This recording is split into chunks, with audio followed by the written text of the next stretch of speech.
queridos hermanos, abran su Biblia, por favor, en Romanos, capítulo, donde estamos nosotros, ¿cierto? Romanos capítulo 8, avanzando en esta temática que surgió también en la espera de ver que vamos a seguir estudiando, pero ya vamos en el quinto tema en cuanto a la antropología del hombre, ¿cierto? Capítulo 8, versículo 12 al 17. Leámoslo todos, por favor, mis queridos hermanos. En la cuenta de 3, 1, 2 y 3.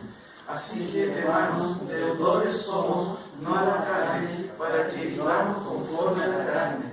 Porque si vivís conforme a la carne, moriréis. Mas si por el Espíritu hacéis morir las obras de la carne, viviréis. Porque todos los que son guiados por el Espíritu de Dios, estos son hijos de Dios. Pues no habéis recibido el espíritu de esclavitud para estar otra vez en el temor, sino que habéis recibido el espíritu de adopción por el cual llamamos a Padre. El mismo Espíritu da testimonio a nuestro espíritu de que somos hijos de Dios. Y si hijos, también herederos, herederos de Dios y coherederos con Cristo, si es que padecemos juntamente con Él, para que juntamente con Él seamos glorificados. Oremos, Señor, te damos gracias por tu palabra, que la tenemos en medio de nosotros. Padre, ayúdanos a mí también a exponerla de manera correcta, y que podamos todos también aprender de tu palabra en esta hora, Padre. En el nombre de Jesús. Amén. Bueno, repasando un poquito lo que hemos visto, mis queridos hermanos, ¿cómo sabemos quién no es de Dios? Fíjense que esto es lo que vimos nosotros en el último tema que estuvimos viendo. Llegamos a una conclusión examinando algunos versículos. ¿Se acuerdan? Por ejemplo, anda conforme a la carne, quien no es de Dios, según 8.1. Está aún en esclavitud, piensa o tiene una mentalidad calibrada para las cosas de la carne, se ocupa de las cosas de la carne, es enemigo de la ley de Dios y nos está agradando a Dios. Eso es lo que vimos, ¿cierto? Un poco hablando del contexto del tema que nos tocó ver desde esos versículos. Y hicimos una pregunta: ¿cómo sabemos quién es de Dios? Si lo anterior son las cualificaciones de quién no es de Dios, ¿quién es de Dios? ¿Cuáles son las características, ¿cierto?, de quién es hijo de Dios? Estuvimos viendo, ¿cierto?, en el cuarto tema, las calificaciones de quién es Dios, y llegamos a tres conclusiones. El que es de Dios evidencia la presencia del Espíritu Santo, ¿cierto? Vimos algunos versículos que son clave. El que es de Dios evidencia las consecuencias de la presencia del Espíritu Santo en nosotros. Sucede algo cuando el Espíritu Santo mora en nosotros. Y tercero, el que es de Dios evidencia el poder de la presencia del Espíritu Santo. Son muy parecidas, pero están relacionadas. Concluimos que, ¿cierto?, su presencia, la del Espíritu Santo, trae evidencias concretas en nuestra conducta. Ya no andamos en la carne. No andamos a las paradas, como uno podría decir, de la carne. Segundo, su presencia trae consecuencias concretas en nuestra vida. Él está activo en nosotros, vive en nosotros, y por ende produce efectos espirituales en nosotros. Su presencia trae poder vivificante en nuestra mortalidad, ¿cierto? Ahora dice que reconoce, ¿cierto?, en todo el contexto, cuando dice que yo soy carnal, vendido al pecado, que Él me librará de este cuerpo de muerte. Pero sin embargo vimos que su presencia trae poder vivificante en nuestra mortalidad. Pablo lo pone en perspectiva cuando dice vivificará también nuestros cuerpos. Futuro, vivificará. Habla de la proyección, de la glorificación. Cuando nosotros dejemos de existir, ¿cierto?, va a llegar un momento en que Dios nos va a llamar y vamos a escuchar su voz y nuestros cuerpos van a resucitar y seremos transformados. Pero lo pone también en cierto sentido como una perspectiva futuro, porque reconoce que ya está haciendo algo. Vivificará también nuestros cuerpos, porque ya lo ha hecho ahora y lo está haciendo. ¿Entienden? Ahora, la antropología bíblica 5, ese es nuestro tema esta mañana, y quizás podemos ver algunas cosas antes de dar un tema, de qué se trata esta sección. Fíjense que son 2, ¿cierto?, 4, 5, 6 versículos. 6 versículos en donde Pablo sigue o continúa su exposición, ¿cierto?, empezando con el versículo 12. Así que, o concluyendo todo esto, dice Pablo, y va a darnos más evidencias de quién es hijo del Señor. Ahora, lo primero, mis queridos hermanos, según el versículo 12 dice, así que hermanos, deudores somos no la carne para que vivamos conforme a la carne. Lo primero que plantea Pablo es que usted y yo estamos en el ticón de Dios, ¿sí o no? Somos deudores, debemos algo. ¿Qué debemos? ¿Dinero? No, obviamente no. Somos deudores, y aquí quizás una pequeña explicación. Hay un aspecto vocacional de la deuda, y lo explico, y un aspecto, ¿cierto?, que tiene que ver con la gratitud. Vocacional, ¿cuál es la idea? Vocación habla de esto, andar como tal, en el Espíritu. Yo soy deudor, si yo tengo una deuda con el Señor, eso me lleva a vivir una vida de acuerdo a lo que digo ser. Si soy hijo del Señor, no debo andar en la carne, debo andar en qué cosa. Entonces hay una deuda vocacional, de propósito, mi vocación de la vida. Siempre se habla de vocación. ¿Cuál es tu vocación? La vocación del creyente es andar de acuerdo a obedecer la voz de Dios. ¿Me entiendes? Entonces, en ese sentido yo tengo una deuda. Debo andar como Él anduvo, como dice el apóstol Juan. Pero también hay un aspecto de la gratitud. Soy deudor porque Dios me dio algo. ¿Qué me dio? La salvación. Muchas cosas nos ha dado, ¿cierto? Y aquí en la oración, ustedes recuerdan y dan gracias al Señor. Entonces, estamos en deuda porque Él nos ha dado algo. ¿Saben qué, hermano? Dios siempre nos da cosas. Pero a veces nuestra vista está tan tapada que no nos damos cuenta de que Él nos da todo. Ahora, en el contexto, todo se basa en Cristo. En Cristo hemos recibido muchas cosas. Por ejemplo, 8.1. Fuimos justificados. Dice, ahora pues, ninguna condenación hay para los que están. ¿En quién? En Cristo. Escondidos en Cristo. ¿Cierto? Entonces, hemos recibido una tremenda bendición. Hemos sido justificados. Pero por la fe en el justo, Cristo, Dios me considera justo. Como si fuera justo. Porque el único justo es Cristo.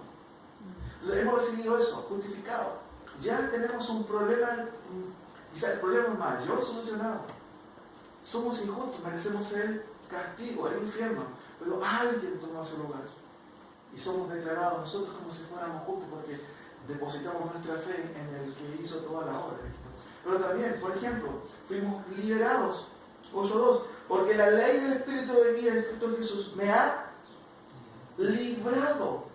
¿De qué cosa? Del problema que Pablo está aludiendo en los capítulos anteriores, de este problema que tiene interno de hacer algo que no es correcto, de esta tendencia, de esta tensión que se provoca, ¿cierto? Pero Pablo dice, está bien, ustedes siguen teniendo tensión, pero ya no están supeditados al poder del pecado.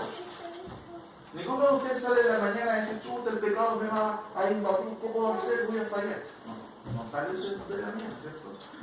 No, obviamente es una ilustración un poco fantasiosa, pero Dios nos dio liberación para no estar más esclavizados al pecado. No, porque la ley del Espíritu de vida en Jesús me ha librado de la ley del pecado, del amor. Nosotros no tenemos departamento de liberación, como en su momento lo hubo, y no sé si por ahí todavía hay, en otras iglesias donde la liberación se hace continuamente con un mal entendimiento o una mala comprensión de lo que es la doctrina bíblica. Cuando uno está en Cristo, ha sido liberado, mi hermano, del pecado. Por eso que el llamado es ahora, vivan de acuerdo a la palabra del Señor, a la voluntad del Señor. Por eso nosotros fuimos representados, fíjense lo que dice el 3, porque lo que era imposible para la ley, ¿cierto? Por cuanto era débil por la carne, Dios enviando a su Hijo en semejanza de carne, de pecado, y a causa del pecado, condenó al pecado en la carne, para que la justicia de la ley se cumpliese en nosotros, que no andamos conforme a la carne, sino conforme a Cristo. Ahora está diciendo que era imposible para los judíos cumplir toda la ley. De hecho, nunca la cumplieron. Pero vino alguien que la cumplió. Nos representó y cumplió a perfección la ley. Por eso que Él, ¿cierto?, nos imputa ahora lo que Él logró, que es su justicia. Y en cierto sentido, obviamente, su bendición, ¿cuál es? Que Él nos representó en la cruz. Versículo 4, fuimos reconciliados para que la justicia de la ley se cumpliese en nosotros, que no andamos conforme a la carne, sino conforme al Espíritu. Fíjense que dice el texto, para que la justicia de la ley se cumpliese en nosotros. ¿Cómo se cumple la justicia si nosotros no cumplimos la ley? por medio de la fe, es el que la cumplió. ¿Quién la cumplió? Cristo la cumplió la habilidad. Entonces fuimos reconciliados por Cristo. 8:9, fuimos capacitados. Más vosotros no vivís según la carne, como lo anterior, ¿cierto? O como quienes Pablo describe, porque los que son de la carne piensan en las cosas de la carne, se ocupan de las cosas de la carne, no se sujetan a la ley de Dios y viven de esa manera. Pero Pablo dice, ustedes no viven así. Por eso empieza diciendo, más vosotros no vivís según la carne, sino según el Espíritu, si es que el Espíritu mora en nosotros. Por eso fuimos capacitados, hermanos, nosotros no ganamos nuestra lucha con el pecado solos. Es el Espíritu Santo que nos impele, nos da el poder para seguir al Señor, para abrazar, escuchar su palabra, estar atento y hacer la voluntad del Señor, ¿cierto? En general, entonces, somos deudores en dos aspectos. Hay un deber vocacional, andar como tal, en el Espíritu, pero también somos deudores por gratitud al Señor, por todas las bendiciones que nos ha dado. Y estas son las bendiciones que Pablo nos da. Como dice ahí en la pequeña frase, ser conscientes de la deuda es ser conscientes de nuestro... ¿De qué le sacó usted? ¿De qué le libró el Señor a usted? Cuando somos conscientes de eso, nosotros nos volvemos al Señor en gratitud y queremos servir al Señor. No sé si ustedes piensan eso, pero cuando entendemos nuestra deuda y que alguien la pagó, estamos contentísimos, queremos agradecer al Señor por ello. Y eso debería ser algo normal. Por eso ser consciente de la deuda es ser consciente de nuestra deuda. Ecuación consecuente, versículo 13, porque Pablo lo que hace es una introducción aquí. El 12 y el 13 nos introduce al tema, ¿cierto? Nos recuerda en el 12 que somos deudores, pero en el 13 nos recuerda, como diciéndonos, por favor, si viven conforme a la carne, ustedes van a morir, ¿cierto? Mas si por el Espíritu hacen morir la obras de la carne, van a vivir. O sea, hay una ecuación aquí. Vivir según la carne es muerte. Vivir según el Espíritu es vida. Pablo no está diciendo no, que nosotros vamos a pensar en vivir en la carne. No. Él está diciendo, miren, la lógica es esta. Si ustedes viven según la carne, van a morir. Si obedecen a las directrices de su carne, van a morir. Pero si por el Espíritu, y eso es interesante, hacen morir esa tendencia natural que tenemos, ustedes van a poder vivir de acuerdo al Señor y también van a disfrutar las bendiciones de obedecer al Señor, que son presentes aquí y ahora, pero también son futuras, ¿cierto? Que es estar con el Señor. Más si por el Espíritu, esa es la palabra clave, ¿cierto? El versículo 13, porque no es en nosotros, sino es por el Espíritu. Ahora, como ven ustedes ahí, ¿cómo sé que soy hijo de Dios entonces? De acuerdo a estas palabras, que es una pregunta que nos remite también, en cierto sentido, al tema que Pablo presenta en estos versículos. Porque miren lo que iba a decir en el 14. Porque todos los que son guiados por el Espíritu de Dios, estos son hijos de Dios, ¿cierto? Versículo 16. El Espíritu mismo da testimonio a nuestro Espíritu de que somos hijos de Dios. O sea, Pablo está diciendo las calificaciones de quién es hijo de Dios. Ya lo han dicho ya en los versículos anteriores que hemos visto. Pero aquí va a dar algunas razones más, un par de razones más. Entonces la pregunta es, ¿cómo sé que soy hijo de Dios, mi querido hermano? Si yo le pregunto a usted, ¿cómo usted sabe que es hijo de Dios? Y ahí es donde nosotros necesitamos tener una respuesta bíblica. No, yo siento que soy hijo de Dios porque, no sé, siento una cosita aquí, una cosita. No sé, porque voy a la iglesia. Pero Pablo nos da evidencias bíblicas de por qué somos hijos de Dios. Como dice ahí, ¿cierto? El capítulo 8, versículos 9 y 10 es el enfoque objetivo. Y el versículo 12 al 17 es el enfoque subjetivo. Y quizás no está tan así la división tan marcada, pero voy a usar estos dos ejemplos para que ustedes se den cuenta. Por ejemplo, en el versículo 9 al 11, Pablo está diciendo y mostrando de que una persona es hijo de Dios también por lo que hace, por lo que su conducta demuestra. Por ejemplo, él hace una antítesis, porque los que son de la carne, ¿qué hacen? Piensan en las cosas de la carne. ¿Y eso cómo se ve? En la forma en que la gente se conduce, ¿cierto? Porque el ocuparse de la carne es muerte, Pero ocuparse del Espíritu de Filipenses, los que no son creyentes se ocupan en eso. Podemos observarlos con los ojos, decir, esta persona anda en esto otro, ¿supiste lo que hizo? Es evidente a los ojos, es lo objetivo. Pero Pablo en esta acepción, al parecer y en cierto sentido, va a darnos evidencias internas de lo que sucede adentro de alguien cuando es verdadero creyente. Por eso yo uso la palabra enfoque subjetivo. Por ejemplo, el versículo 16 dice, el Espíritu mismo da testimonio ¿a quién? A nuestro Espíritu. Hermano, yo no sé si eso sucede en usted o no, porque eso es algo más subjetivo, es lo que le pasa adentro. Ahora, evidentemente quiero explicar dos cosas. El aspecto objetivo del ser hijo de Dios se revela en lo que hago, mi conducta a los ojos de quién. Por sus frutos, por su conducta, usted va a darse cuenta. Eso es objetivo, lo objetivo viene de ojo, de algo que alguien que ve. Pero lo subjetivo es algo diferente. Dice, el aspecto subjetivo del ser hijo de Dios se revela en lo que pienso, en mi conciencia y en cómo respondo en silencio a la verdad de Dios. Por ejemplo, usted va a estar pegadito. ¿Qué está pensando? Eso es subjetivo. No estamos examinando. Está examinando, pero eso tiene que ver con lo subjetivo. Está ahí su mente trabajando, masticando, pensando, sacando cuentas, sacando archivos de por aquí por allá, recordando. Y está pasando su conciencia, está trabajando, emitiendo juicios. Sí, no había sido verdad. ¿Me entiendes? Yo no sé lo que cada uno de ustedes piensa. Eso es subjetivo. Sin embargo, cuando nosotros somos creyentes y tenemos que remitirnos para las evidencias de, chuta, ¿somos realmente creyentes? Hay evidencias objetivas y evidencias subjetivas internas. Algo sucede en mi corazón que yo solamente lo sé, que evidentemente eso va a salir en algún momento hacia afuera. Entonces Pablo, de alguna manera, lo que hace aquí en estos versículos, mis queridos hermanos, es remitirnos a los aspectos quizás más internos del creyente, a las evidencias que revela alguien internamente, que revelan, para la redundancia, que es un hijo de Dios. ¿Ya? Por eso que el tema es el siguiente, como dice ahí, ¿alcanzan a leer? Las calificaciones subjetivas de quién es hijo de Dios. Y uso el término subjetivo, no en el sentido cierto negativo, sino en lo que sucede dentro de nosotros. Hay algo que debe suceder en nosotros. Y Pablo lo va a decir básicamente aquí, ¿cierto? De dos maneras.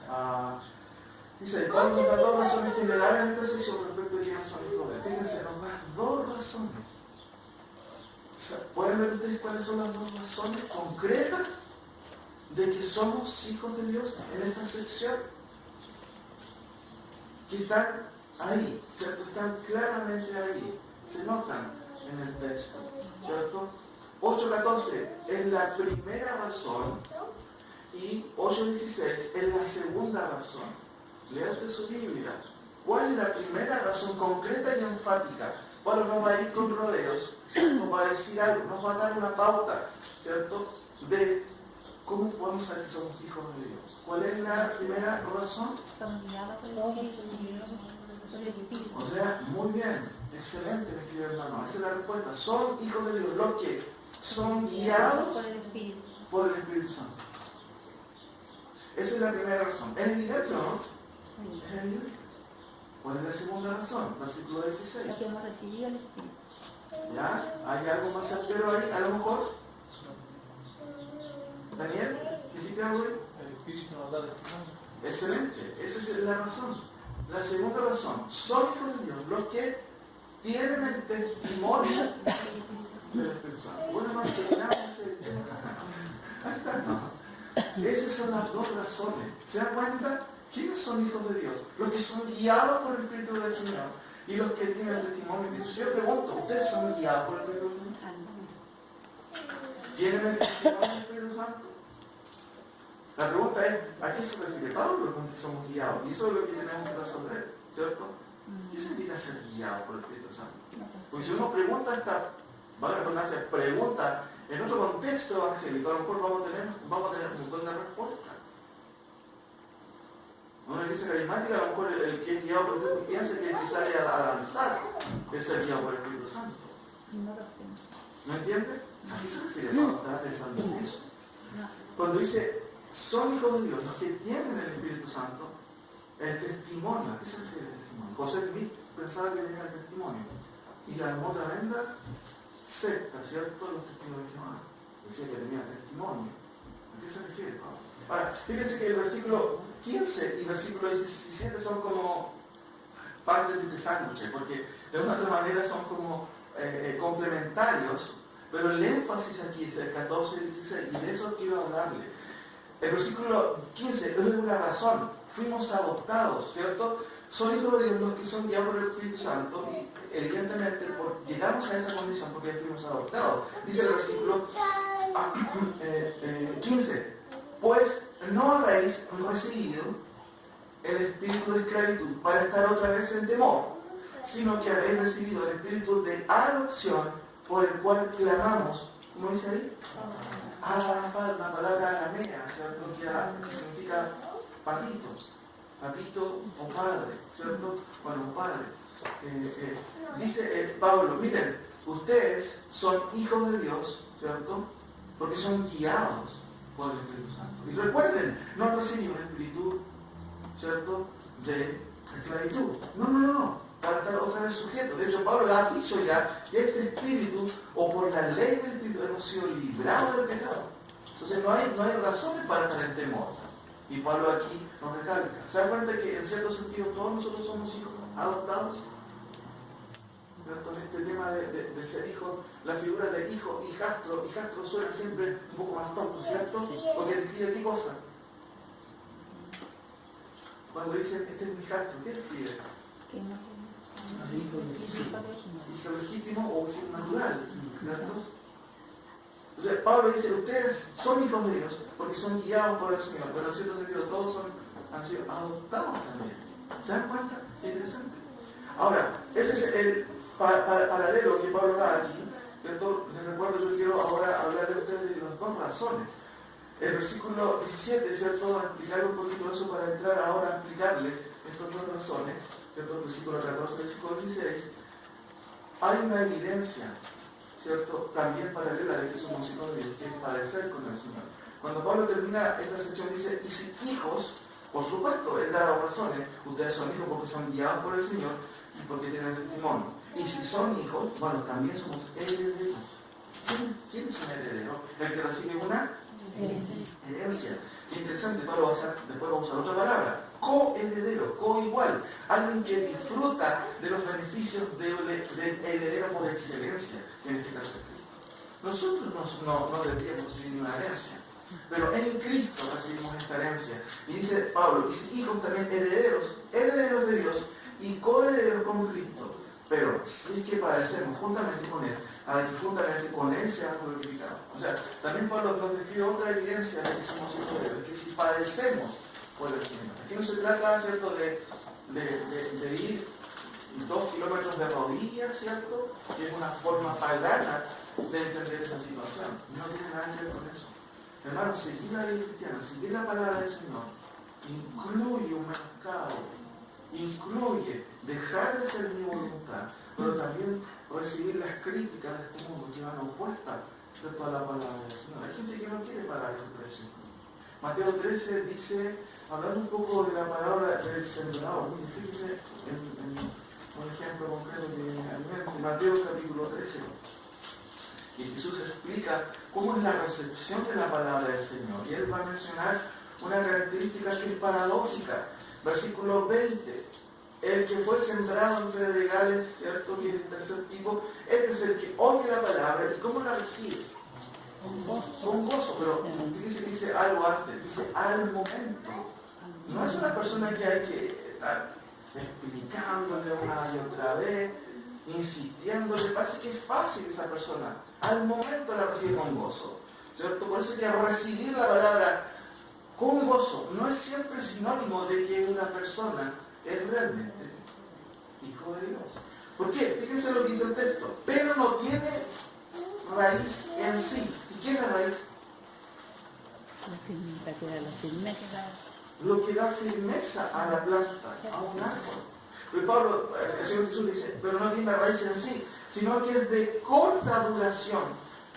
al venir la aflicción o la persecución por causa de la palabra, dice, luego se escandaliza en el original. Fíjense que no es por causa de la persecución, sino es por causa de la palabra del Señor. Frente a la persecución, esta persona puede aguantar un poco, pero la Biblia le dice, tienes que sufrir, porque eso dice la Escritura. Ah, no, eso no, a mí no me habían dicho al principio. Y se escandaliza y se aparta. Por eso es que Pablo en Romanos, volvamos a Romanos capítulo 8, ¿cierto? Él está diciendo, ustedes son hijos de Dios, pero también si padecen con el Señor, en cierto sentido.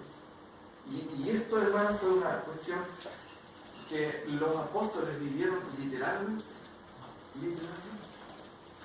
Pedro también escribe, ¿cierto?, a los expatriados, y ustedes van a sufrir por la causa del Señor. Un verdadero creyente, hermano, sufre en cierto sentido el ser creyente, porque es ir en contra del mundo, es ir en contra de las políticas, de la moral, de la ética del mundo. Lo más fácil es acomodarse a la política de este mundo, a la moral de este mundo. Por eso que un creyente siempre va como el salmón. ¿Cómo va el salmón? En contra de la corriente.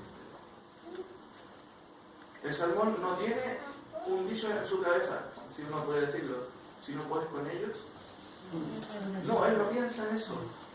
Y el creyente es igual, mis queridos hermanos. No anda con la espada, evidentemente, matando a todos, ¿cierto? No es la idea. No es esa idea. Ahora, remitamos entonces a estas dos evidencias, porque el énfasis de Pablo aquí está en estas dos cualidades. Son hijos de Dios los que son guiados por el Espíritu Santo, mis queridos hermanos. Y aquí tengo que hacer una pequeña explicación, ¿cierto?, de dos cosas. Fíjense que el análisis anterior, como se expone ahí, dice, son hijos de Dios los que son guiados por el Espíritu Santo y son los que tienen el testimonio del Espíritu Santo. Ahora fíjense en esta base del pensamiento. Son hijos legítimos de Dios los que son guiados por el Espíritu Santo. Agregué una palabra, ¿cuál es? Legítimos. Pero fíjense en la segunda. Son hijos engendrados de Dios los que tienen el testimonio del Espíritu Santo. Hay una palabra añadida ahí, engendrados. Fíjense que Pablo usa la palabra hijos. ¿Cuántas veces en esta sección? Del 12 al 17. ¿Tienen ustedes?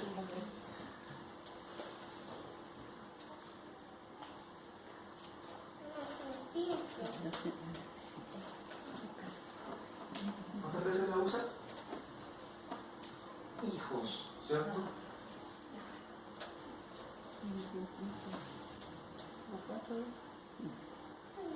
¿Ya lo vieron ya? ¿Cuántas veces? 2 veces.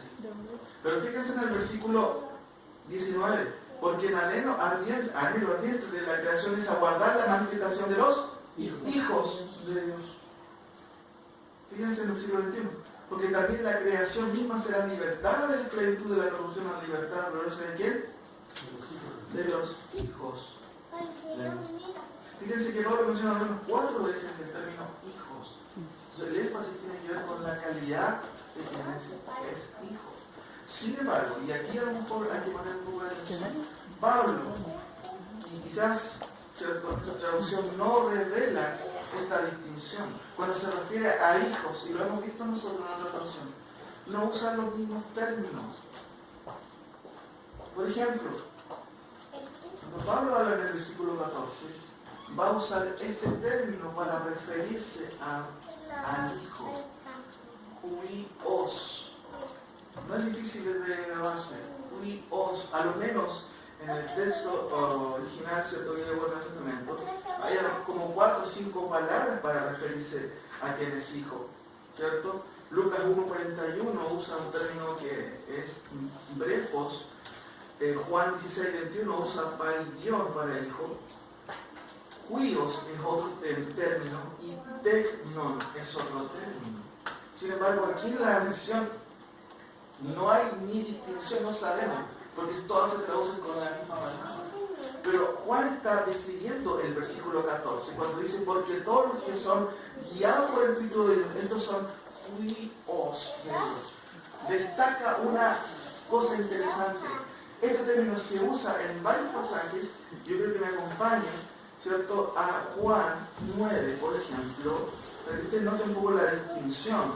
Si bien es cierto, en algún sentido son sinónimos, hay una distinción, ¿cierto?, en el contexto en que se usa la palabra.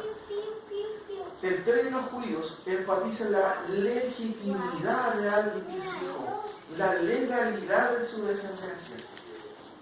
Es como que cuando uno va al registro civil, ¿cierto?, uno que pide un papel, ¿cierto?, de calidad de hijo.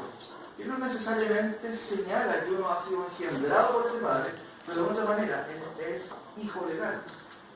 Mi esposa, ¿cierto?, tiene un hermanito que no fue nacido, ¿cierto?, naturalmente por mi suegra, no. Lo adoptaron, pero antes la ley es hijo legítimo o hijo legal. Aquí en el capítulo de Juan 9, Jesús sana a un hombre que era ciego de nacimiento. Y los judíos obviamente están aproblemados porque dicen, ¿cómo es posible?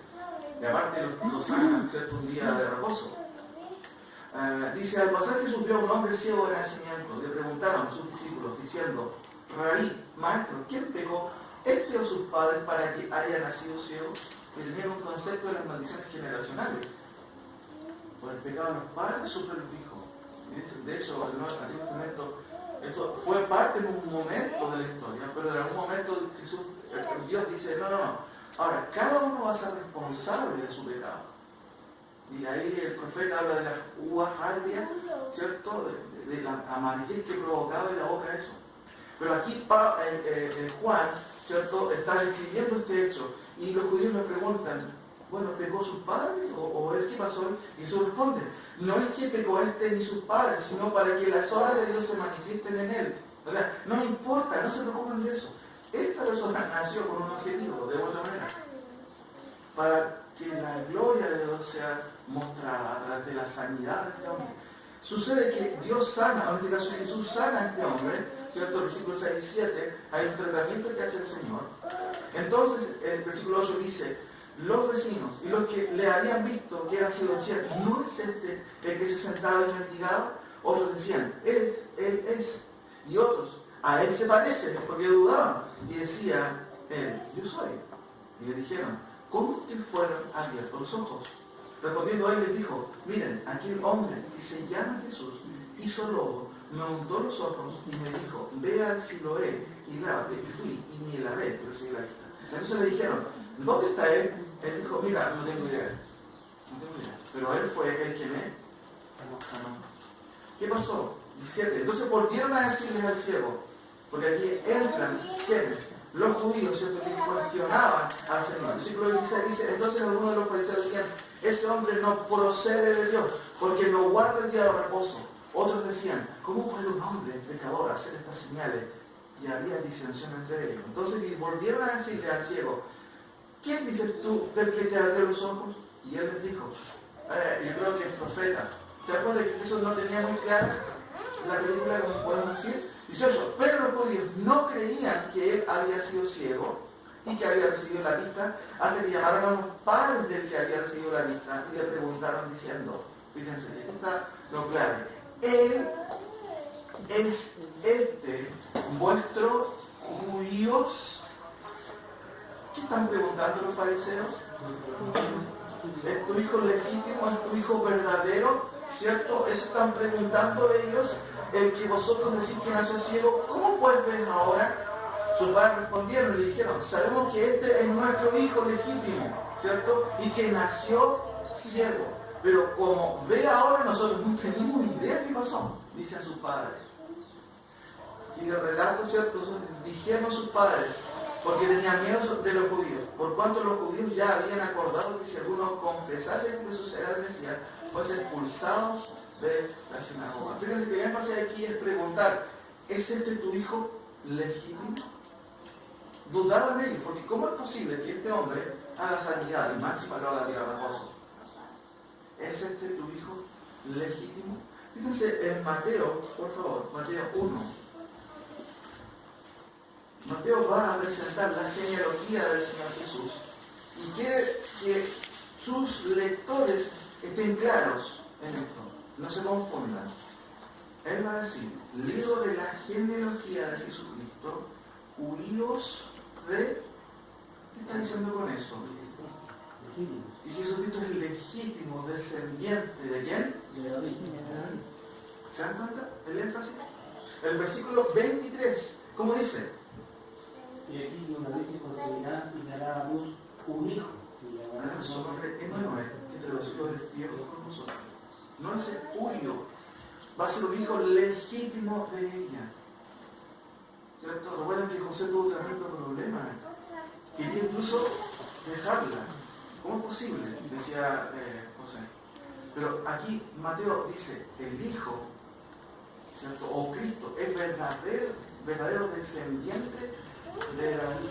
Y eso es justamente una de las prerrogativas que él, de otra manera, ¿cierto?, comunicó a sus oyentes. Por eso le llamaban el hijo de David. Porque era legítimo sucesor de la línea de David. Y por lo tanto merecía ser llamado hijo de David. Y por este caso, en este sentido, era legítimo rey. ¿Cierto? De ahí la palabra Mesías. Ahora, fíjense en otro versículo, Juan 3:16, quizás muy conocido de memoria, como dice, porque de tal manera amó Dios al mundo que ha dado a quién? Huíos, su hijo legítimo, ¿cierto? Legítimo. Dios lo engendró. Sin embargo, fíjense que en el versículo 14, volvemos a Romanos, porque todos los que son guiados por el Espíritu de Dios, estos son hijos legítimos de Dios. ¿Ya? En primera instancia veamos eso, para después analizar bien lo que a qué se refiere con estos guiados. Segundo, en el versículo 16 usa el mismo término hijo, pero va a usar otra palabra. ¿Cuál es la palabra? Como dice ahí, la alcanzan a leer. Tú mismo da testimonio en nuestro espíritu de que somos tecnon de Dios. Si bien es cierto, esta palabra es bien parecida o sinónimo, es diferente, porque señala o recalca qué cosa. Viene de una palabra raíz icto que habla de engendrar. Entonces, enfatiza el aspecto de la fecundación, del poder fecundante detrás de ello.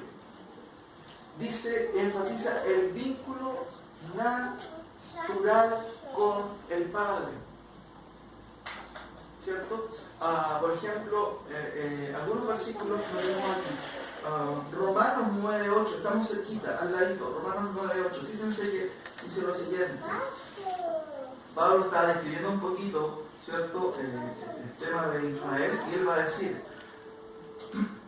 esto es, leemos por el 6, no que la palabra de Dios haya fallado, porque no todos los que descienden de Israel son israelitas. ¿Qué se refiere a Pablo con eso?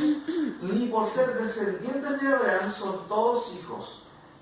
Wow, o sea, no es israelita necesariamente el que tiene una línea sanguínea, está diciendo Pablo. ¿A qué se refiere Pablo? Sigo leyendo. En Isaac te será llamada descendencia, dice. Esto es, no los que son tecnón según la carne son los hijos de Dios. ¿Se dan cuenta qué interesante lo que está diciendo Pablo? Sino que los que son hijos según la promesa son contados como descendientes. Por eso es que en el Nuevo Testamento surge el concepto de la regeneración. ¿Usted es israelita o no? Yo no soy israelita, pero a través de la promesa, ¿cierto?, que Dios dio a Abraham, yo soy, en cierto sentido, israelita en el sentido es espiritual, porque Dios me hizo nacer de nuevo. ¿Me entiende? Entonces Pablo, ¿qué está haciendo? Está recalcando. Uno es hijo legítimo por un lado, porque desciende de un padre, en este caso específico, ¿cierto? Pero también es legítimo porque tengo el gen de ese padre, no sé si me entienden. Más a todos los que le recibieron, a los que creen en su nombre, les dio potestad de ser hijos. ¿Saben qué palabras usan? ¿Judíos o tecnón? ¿Qué creen ustedes? Porque el contexto, ¿de qué está hablando? Fíjense, examinen el versículo 13. ¿Cómo dice Juan 1:13? Porque uno puede ser hijo de Dios de alguien, ¿cierto? Porque uno es adoptado. Pero el énfasis de Juan ahí en el contexto es otra cosa. Por eso voy a usar una palabra que calza con todo el contexto.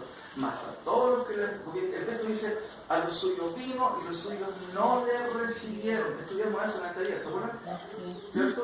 Mas a todos los que le recibieron, a los que creen en su nombre, les dio potestad de ser hijos de Dios, los cuales no son... engendrados. ¿Cuál palabra creéis que ustedes se usan? Tecnon. Porque señala que tú y yo fuimos nacidos de nuevo, que fuimos engendrados, y Él, de su voluntad, dice Santiago 18, ¿cierto? Nos hizo nacer. O sea, nos dio un nuevo gen, no es religiosidad, nos dio un corazón nuevo. Entonces, se enfatiza ese aspecto también con este término, cuando Pablo dice en Romanos, y el Espíritu mismo da testimonio a nuestro espíritu, ¿cierto?, de que somos engendrados de Dios, de que recibimos una nueva naturaleza, si lo puedo decir de esa manera. Ahora, mis queridos hermanos, entendiendo esta distinción, ¿cierto?, analicemos entonces lo que significa ser hijo de Dios. Versículo 14, porque todos los que son guiados por el Espíritu de Dios, estos son hijos de Dios. En primer lugar, Pablo es enfático cuando dice estos, ¿cierto? Podemos decirlo de esta manera, los que son guiados, ¿cierto?, por el Señor o por el Espíritu de Dios, estos son hijos de Dios. O los hijos de Dios verdaderos son los que son guiados por el Espíritu de Dios. En primer lugar, Pablo es enfático. Estos es un pronombre, ¿cierto?, relativo ahí. Enfatiza que no son todos, sino un grupo de personas que se relacionan con su manera o cómo se relacionan con el Espíritu Santo. Son guiados por el Señor. Segundo, el término guiados es muy interesante. Es un término, ¿cierto?, es un verbo que señala el ser arreado. ¿Usted entiende la palabra arrear? ¿Dónde se usa? ¿En qué contexto? Animales. Cuando yo iba a donde mi abuelo, ¿cierto?, me gustaba ver porque él arreaba los animales. Y a veces yo iba con el caballo arreando los animales, ¿cierto?, también con la garrocha arreando los animales. El sentido del término del verbo es ser arreado. Mire, no busque, yo le voy a leer algunos versículos donde se usa este término. Entonces los escribas y los fariseos le trajeron a una mujer sorprendida en adulterio. Le trajeron.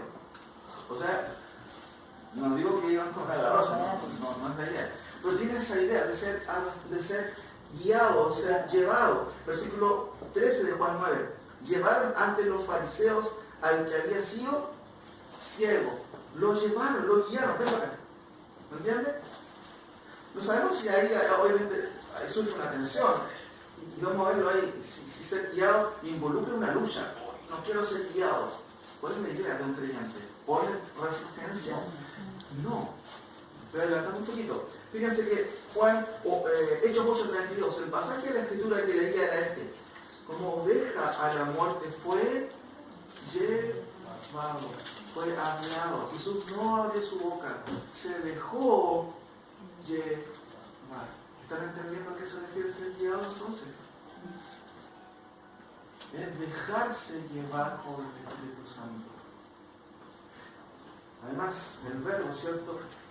Algo en el verbo se encuentra en presente indicativo y la voz pasiva. La voz pasiva significa que yo también me dejo guiar por el Señor. ¿Me entiende? No provoco resistencia al Señor. Leo de nuevo. Porque todos los que son guiados por el Espíritu de Dios, estos son hijos de Dios. Ser guiado, mi querido hermano, entonces, es ser arreado, si se puede decir, por el Señor, lo cual incluye una respuesta de humildad. Martín decía, al terminar la dirección, por la primera parte, que una persona creyente nunca es terca, nunca es orgullosa, ¿cierto? Como él decía, ¿cierto? Prepotente. Y muchas veces en la iglesia, hermanos, sucede que a veces los hermanos no quieren dejarse guiar por el Señor. Y eso es una muy mala señal. Porque un hijo de Dios legítimo va a ser humilde, va a querer ser instruido, va a querer ser guiado por otro. Interesante que cuando un novillo tiene que ser instruido para que pueda trabajar y pueda ser útil, ¿qué es lo que hacen? Lo colocan enyugado con otro más viejo. ¿Y qué hace el novillo? ¿Cuál es la tendencia? Sí, alguien. Se resiste. Sí. Ah, Por eso es que lo ponen al lado de un buey viejo, porque el buey viejo, como tiene fuerza y ya sabe su trabajo, sabe a dónde ir, no se va ni a la derecha ni a la izquierda, obedece a la voz del mando, del que lo está arreando. Pero ¿qué hace el novillo? Tiende a irse para la derecha, tiende a irse para la izquierda, tiende a correr. A ¿Quién lo quedarse sujeta? atrás. A quedarse atrás. El otro lo Lo tiene. sujeta el otro. Es muy gráfico ese ejemplo. Bueno, yo lo pude ver en mi abuelo, que usaba carreta. Cuando un novillo no quería ser guiado, ¿me entiendes? Entonces, el sentido, mis queridos hermanos, ser guiado tiene que ver con que otro está en control de mi vida. No soy yo, no vivo yo, decía Pablo, más vive Cristo en mí. Eso significa que yo me someto pasivamente, voluntariamente a la guía del Espíritu Santo, a la guía del Señor. Por eso debemos preguntar, ¿de veras nuestra guía que somos guiados por el Señor? ¿O somos hostiles a ser guiados por el Señor? Porque la tendencia a veces humana, carnal, es no dejarse guiar, ¿sí o no? Así es. A veces hay que agregar otro adjetivo, porque a veces tendemos a pensar que somos guiados, pero a regañadientes. Ya voy a tener que ir más, Sí. pero otra cosa es hacerlo con gusto, Exacto. ¿cierto? Lo estoy haciendo para mi Señor. Exacto. Ese otro matiz dentro. Por eso que el énfasis, mis queridos hermanos, la legitimidad es el Hijo de Dios. Por eso usa ese término judío, ¿cierto? Los verdaderos hijos de Dios son los que son guiados, se dejan guiar por el Espíritu Santo. No paran la pluma, como uno podría decir, no se me entiende. Y usted echa a volar su memoria y va a encontrarse en la vida cristiana o en la vida de la iglesia mucha gente que dice ser creyente, pero que niega totalmente a someterse al Señor y a los líderes por un lado. No, mis queridos hermanos. Por eso Pablo es enfático, dice, porque todos los que son guiados por el Señor, los que se dejan guiar por el Señor, por el Espíritu de Dios, ¿cierto? Bueno, estos, nada más, estos son legítimos hijos de Dios. Y evidentemente el Espíritu Santo no nos va a guiar, mis queridos hermanos, a hacer nuestra voluntad. Nos va a guiar a hacer la voluntad del Señor. Salmo 25:5 dice el salmista: guíame en tu verdad y enséñame, porque tú eres Dios de mi salvación. En ti espero todo el día. Fíjense la actitud del salmista: guíame en tu verdad y enséñame. Todos los que se someten a Dios, hermanos, estos son hijos legítimos de Dios. Esa es como la primera conclusión. Segunda cosa, todos los que se someten a la palabra de Dios son hijos legítimos del Señor. Juan 8, ¿cierto? 47. Mire ahí un versículo interesante. Jesucristo es súper directo, no tiene problemas aquí con ambigüedades. Versículo 47. El que es de Dios, las palabras de Dios oye. Y él les dice a los judíos: por esto no las oís vosotros, porque les faltan más cultos. No, porque no sois los fariseos que siempre andan cuestionando al Señor. Simplemente ustedes no oyen. 43 dice de Juan, qué interesante: ¿por qué no entendéis mi lenguaje? Simple, porque no podéis escuchar mi palabra, no tiene sentido para ustedes. Por eso él va a decir, vuelvo a repetir, el que es de Dios va a escuchar las palabras de Dios. No se trata de que tenga oído, ahora escuché. El sentido es obedecer, mi querido hermano. El que es de Dios obedece la palabra del Señor. ¿Por qué no la oyen ustedes, dice Jesucristo? Bueno, porque simplemente ustedes no son de Dios. Por eso que Pablo también es enfático aquí.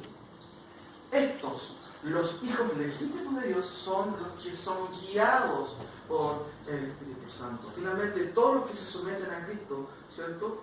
El Hijo de Dios, son legítimos hijos de Dios. Porque el Espíritu Santo, hermano, nos dirige a Cristo. Cristo hablando con sus discípulos en Juan 7:16, Él dijo, el Espíritu Santo os guiará ¿a dónde? A toda verdad. Cristo es la verdad, mi querido hermano. ¿Cómo puedo ver yo que estoy siendo guiado por el Espíritu Santo?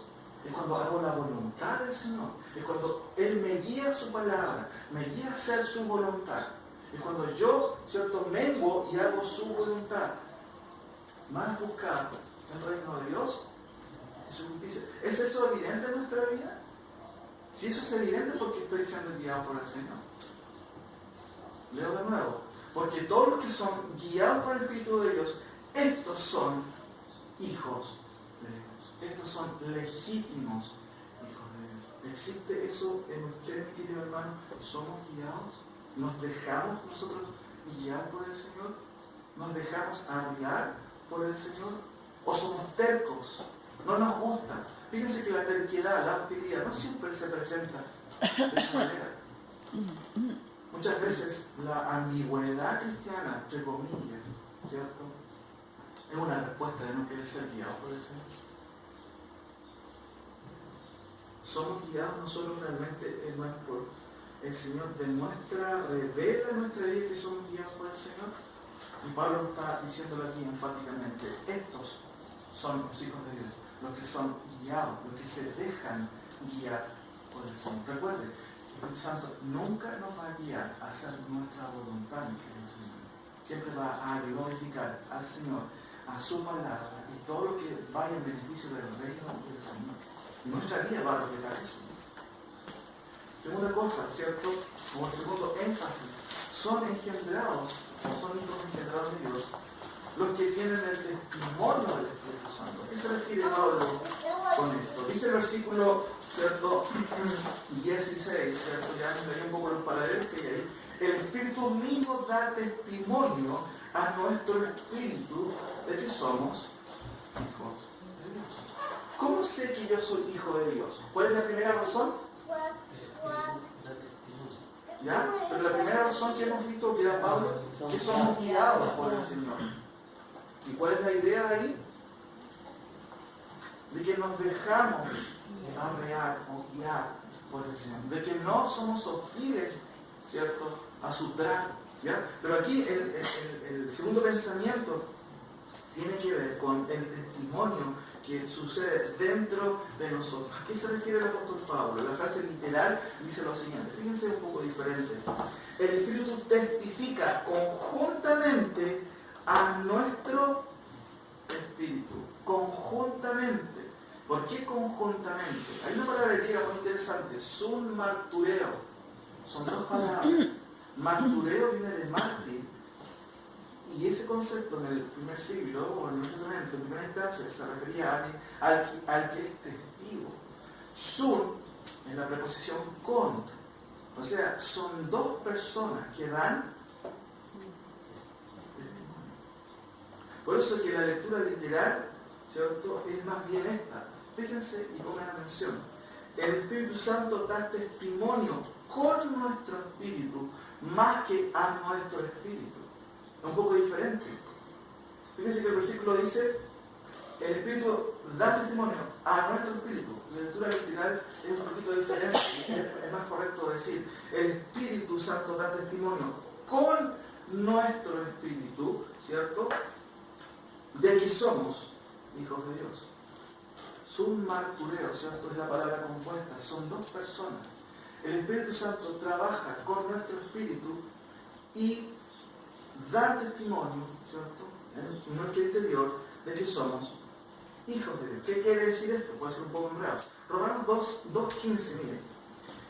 Esta palabra sun martureo, dar conjuntamente testimonio, se usa 3 veces en el Nuevo Testamento. Aquí se usa en Romanos 2:15, mostrando la obra de la ley escrita en sus corazones, ¿cierto? Hablando de los hombres que no pueden tener excusa para negar a Dios, dando testimonio, fíjense, su conciencia y acusándoles o defendiéndoles, ¿qué cosa? Sus razonamientos. Sus razonamientos. Vaya a Romanos 9:1. Es la la segunda vez que se usa, porque la tercera vez se usa acá en Romanos 8, 16. Pablo está hablando y él dice, verdad digo en Cristo, no miento, y mi conciencia me da en el Espíritu Santo. ¿Cuál es el otro elemento que vemos aquí que interactúa en este testimonio? La conciencia. La conciencia. ¿Qué es la conciencia, mi querido hermano? ¿Qué es la conciencia? Fíjense que el Nuevo Testamento habla de tener buena conciencia, mala conciencia, habla de la conciencia cauterizada incluso. ¿Qué significa eso? Entendamos en primera instancia, el Espíritu mismo da testimonio conjuntamente con nuestro Espíritu de que somos hijos de Dios. Surge algo, hay algo que sucede en el foro interno de nosotros. Se pone a trabajar una cosa que es la conciencia, pero también el Espíritu Santo sugiere a la conciencia la palabra del Señor. Esto no está bien, esto es así, esto deberías hacer. Entonces hay una cosa que funciona dentro de nosotros. Ahora, la palabra conciencia aparece 29 veces en el Nuevo Testamento. La palabra es sunaidesis, es una palabra un poco difícil. El diccionario Strong lo traduce como copercepción. Co es igual, o do, más bien dicho. Y percepción es una percepción entonces doble. Yo frente al hecho estoy pensando, ¿lo hago? O no lo hago. ¿Me entiendes o no? Es la percepción. Oh, quiero hacerlo. Vamos a imaginar un helado ahí bien rico, ¿ya? ¿Y cómo el helado no? Es una tentación, ¿cierto? Pero mientras estoy comiendo el helado, ¿qué pienso? A ver, ¿qué ustedes? ¿Por qué lo hice? No sé, a lo mejor no. Y cuando ya me comí el helado, ¿qué pienso? ¿Para qué lo haría? ¿Para qué lo haría? ¿Cierto? La voz de la conciencia trabaja antes, durante y después del hecho. Evidentemente, el Espíritu Santo lo que hace es, de alguna manera, sugerir a la conciencia la verdad, lo que es la palabra del Señor. Fíjense que en 1 Timoteo 1:5 se habla de buena conciencia. ¿Alguien puede buscar ese versículo, por favor? 1 Timoteo 1:5. 1 Timoteo 1:5. ¿Cómo dice? Si alguien puede darle lectura. Pues el propósito de este mandamiento es el amor nacido de corazón limpio y de buena conciencia y de fe no fingida. Buena Conciencia. ¿Cómo dice 1 Timoteo 1:19?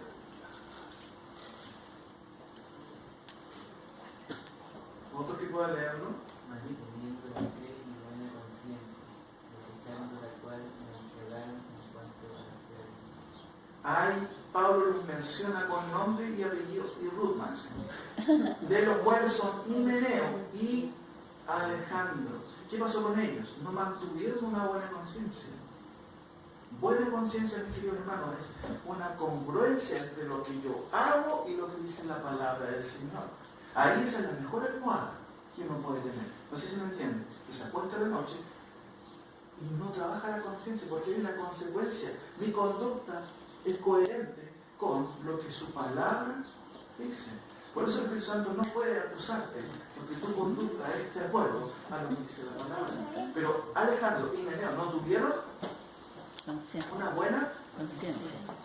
De hecho, quizás no la escucharon. ¿Sí? Pero, ¿quién puede decir que tiene buena conciencia? Mi Pablo dijo, yo lo que hago no lo entiendo, pues lo que no quiero, eso hago.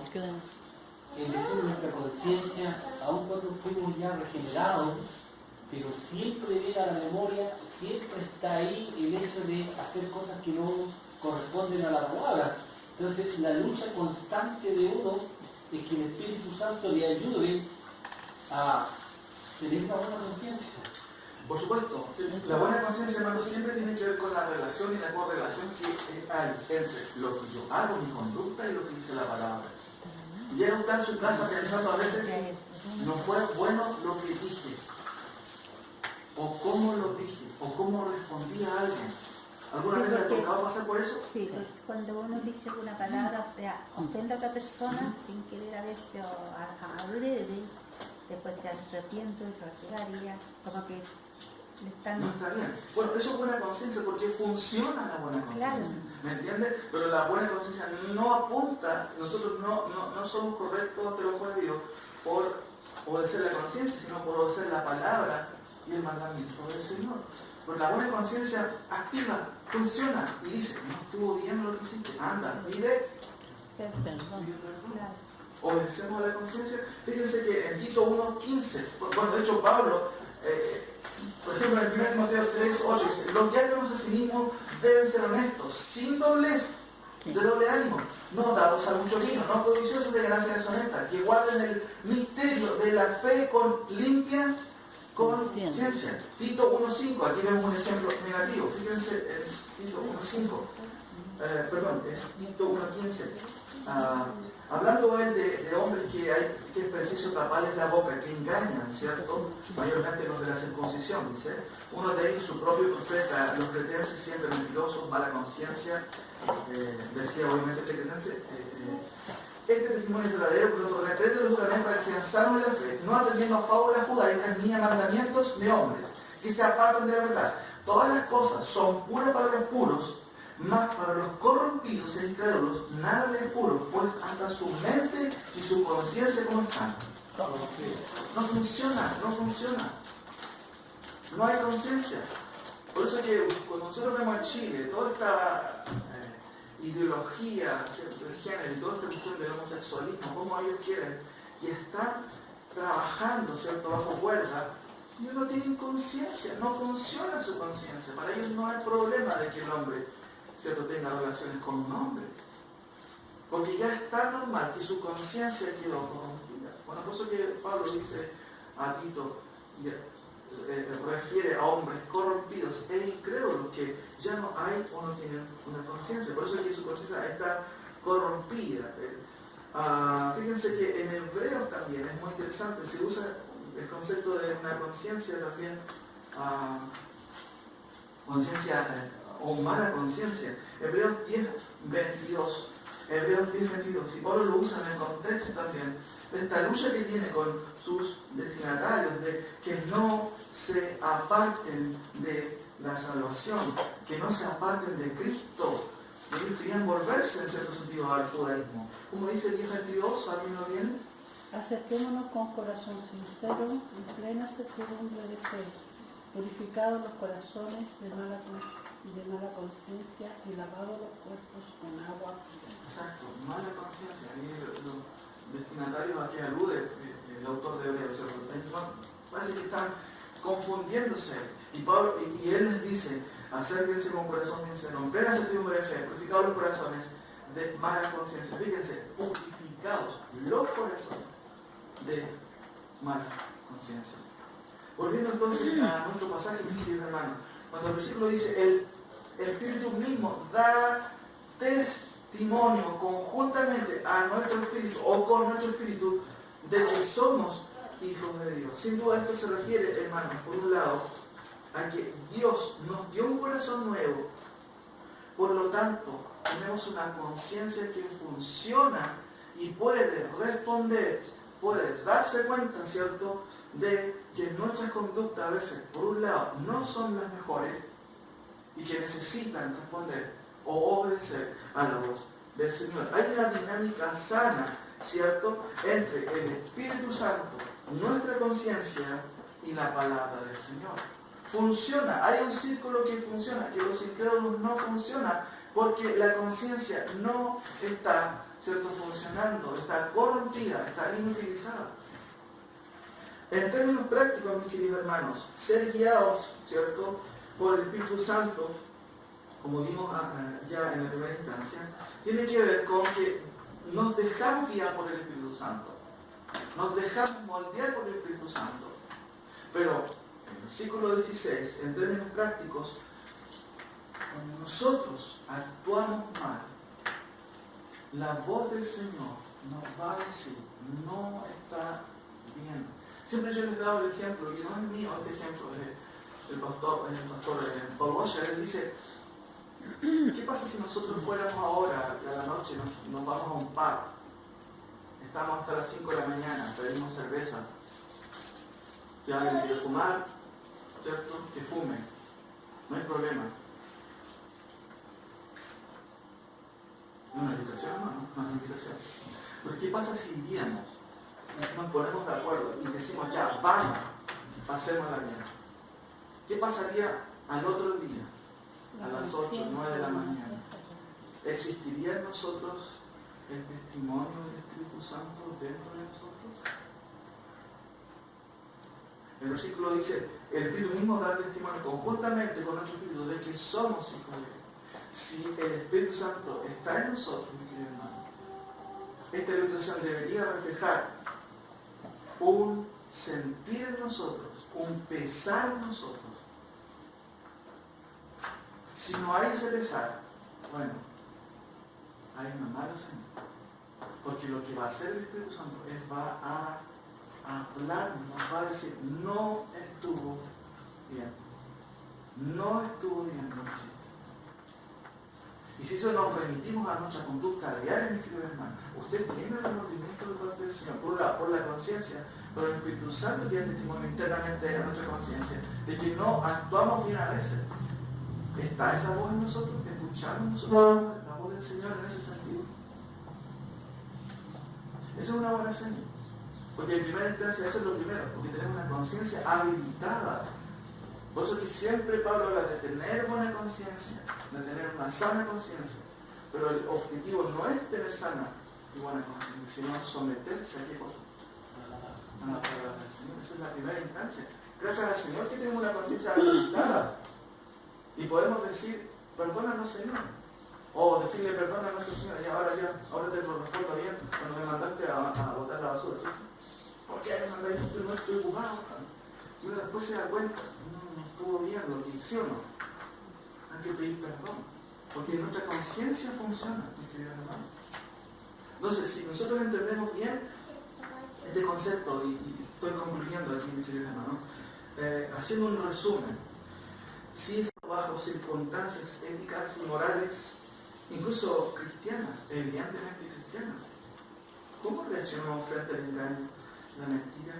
¿Cómo o cuál es nuestra reacción frente a las injusticias? ¿O cuando estamos solos a nuestra propia injusticia? ¿Somos guiados por el Señor? ¿Nos dejamos arriar a la voluntad del Señor, a la verdad del Señor? Segunda cosa, el Espíritu Santo da conjuntamente testimonio, ¿cierto, mis queridos hermanos?, de que somos hijos de Dios. Y esto quiere decir que si somos hijos de Dios, escuchamos su voz siempre, antes, durante y después de cada hecho o circunstancia. Y nuestra respuesta confirma si realmente escuchamos su voz y si respondemos de acuerdo a lo que decimos ser. Mi querido hermano, cuando Pablo describe, como hemos visto hasta aquí, ¿cierto?, las características subjetivas tienen que ver con lo que sucede en nuestro foro interno. Usted sabe muy bien si el llamado del Señor, ¿cierto?, la voz de Dios, cae en buenos oídos, la redundancia en usted. Si es fácil a usted ser guiado, como decía hermano Han, es fácil decir, ya voy a obedecer, pero ¿cómo respondemos internamente? Otra vez me toca a mí, otra vez tengo que hacer esto. ¿Somos realmente humildes ante la voz del Señor?